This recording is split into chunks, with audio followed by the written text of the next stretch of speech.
The third question of this course is, how do you write a proficiency statement? Just to be sure we're all on the same page, let's define what we mean by proficiency statement.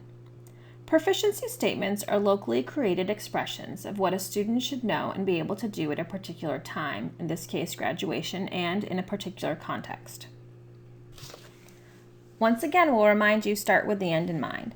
As we explored the last question about starting points, we described what it would look like for a graduate to be proficient in collaboration. Now I'll be taking that general description and turning it into a target that students can aim at throughout their education. Remember, this should be specific, measurable, and observable. By observable, we mean that the description refers to behaviors that you can see, not to what a student knows or feels. For example, you wouldn't say that the student is confident while they collaborate, because you have no way of knowing with certainty what the student is feeling.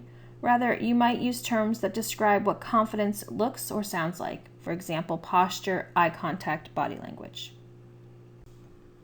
A proficiency statement for collaboration might read something like, student collaboratively works in a variety of groups and pairings effectively to achieve goals and create products.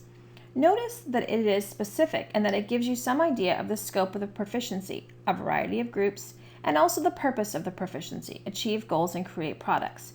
Because it's specific, it's also measurable and observable.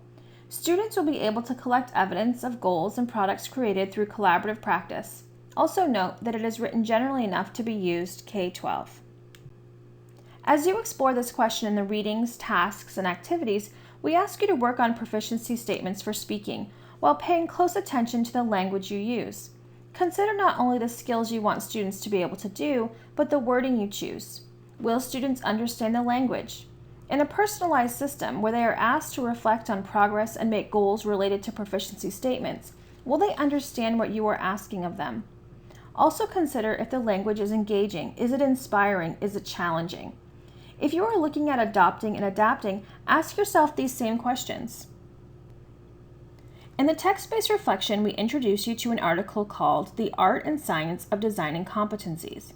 It offers some insight from experienced practitioners who have helped many schools write proficiency language. Note that although the word competency is used throughout the brief, it is interchangeable with what Vermont calls proficiency.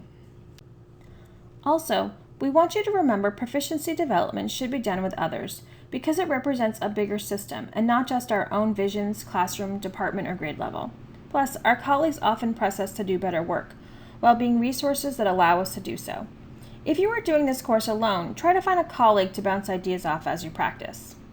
Thank you for watching. Remember to record your work in the Evidence of Learning tool and to check out more resources below.